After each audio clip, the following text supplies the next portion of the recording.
आज हम ना कोई सब्ज़ी, ना कोई दाल, कोई भी ऐसी चीज़ नहीं बनाएंगे। हम बनाने वाले हैं रोटी, जो कि इन सब चीज़ों से इजी भी है, पर अगर ये खाने के साथ ना हो तो खाना हमारा बहुत इनकम्प्लीट लगता है। इसे बनाना इजी भी है बट थोड़ा टफ़ भी है।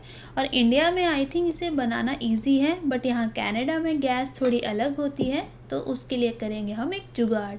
सबसे पहले कनाडा में इस तरह से कंटेनर्स मिलते हैं, दूसरे इंडिया की तरह नहीं मिलते। तो हम उसमें आटा डाल के आटे को मसल लेंगे।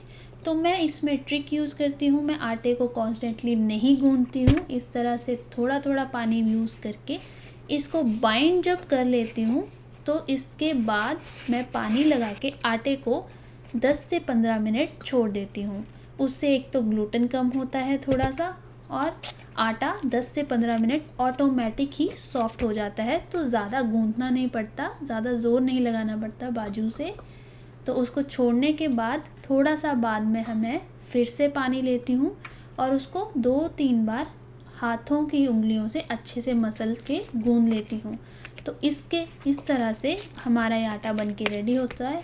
आप चाहें तो कॉन्स्टेंटली गूंद के भी इसको सॉफ्ट कर सकते हैं, बट इसमें बीच में अगर आप कोई काम करना चाहें तो वो भी कर सकते हैं। आटा बन गया है, अब आटे को डाल देंगे आटे के कंटेनर में, जो कि बहुत इंपॉर्टेंट है एज़ यूजुअल।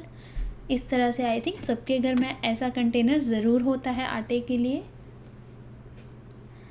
अब बनाएंगे पेड़ा। सूखा हाथ में लेंगे आटा और आटे का पेड़ा बना के इसमें अच्छे से हम दोनों हाथों की उंगलियों से इसको इस तरह से दबा के पेड़े को थोड़ा सा बड़ा कर लेंगे और क्लॉकवाइज में बेलन को हल्के हाथों से चलाएंगे। जब आटा सॉफ्ट लगे और चिपकने लगे तो थोड़ा थोड़ा सूखा आटा लगा के इस तरह से इसको क्लॉकवाइज बेल लेंगे। आई थिंक ये थोड़ी टफ़ है बनाना रोटी, बट हल्के हाथों से बेलेंगे तो प्रैक्टिस के बाद आई थिंक चपाती बन जाती है। तो इसी तरह से हम बाकी सारी चपातियाँ बना के रेडी कर लेते हैं, ताकि गैस पे हम फटाफट चपातियाँ बनाते जाएं। बाकी की चपातियाँ बना के भी हम गैस को गरम करने के लिए छोड़ सकते हैं, ताकि तवा पहले गरम हो जाए। बट यहाँ गैस दूसरी है, इंडक्शन टाइप की, तो इसमें थोड़ा सा टाइम ज़्यादा लगता है तवे को गर्म होने में।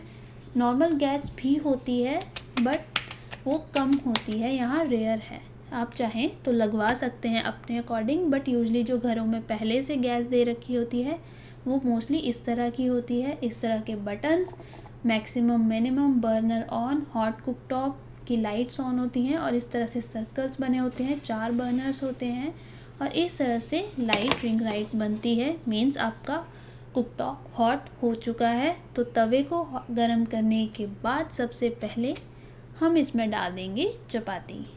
चपाती को सबसे हमें दोनों साइड से अच्छे से पकाना है। हल्का सा ब्राउन कलर आते ही दोनों साइड से पका लेंगे। 4 से 5 बार अच्छे से इसको पलट के पकाएंगे ताकि चपाती अच्छे से पक जाए।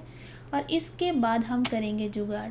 तवे पे चपाती नहीं सेकनी है, तो इंडिया की तरह इस तरह से बैंगन या टमाटर भूनने वाले इस ग्रिल को लेंगे और उस पे इस तरह से हम अपनी रोटी को अच्छे से सेक लेंगे। फुली हुई रोटी हमारी बन के रेडी हुई है।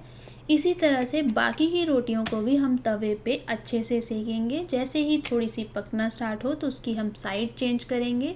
साइड चेंज करके 4 से 5 बार रोटी को अच्छे से पहले सेक लेंगे। तवे पे भी सेक सकते हैं, बट मैं यूजली इसका यूज़ करती हूँ, इससे रोटी बहुत अच्छी फुली और सॉफ्ट बनती है।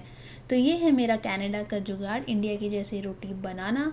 तो इसके बाद हम लगाएंगे अपनी रोटी को घी और रोटी का मज़ा लेंगे। आप चाहे तो घी अवॉइड करें। अगर वीडियो अच्छी लगी हो तो चैनल को लाइक, शेयर और सब्सक्राइब ज़रूर करें और मुझे कमेंट्स में ज़रूर बताएं कि आप कनाडा में हैं तो रोटी कैसे सेकते हैं, तवे पे सेकते हैं या इस तरह से ये जुगाड़ यूज़ करते हैं आप भी। तब तक के लिए हेल्दी रहें। Thank you.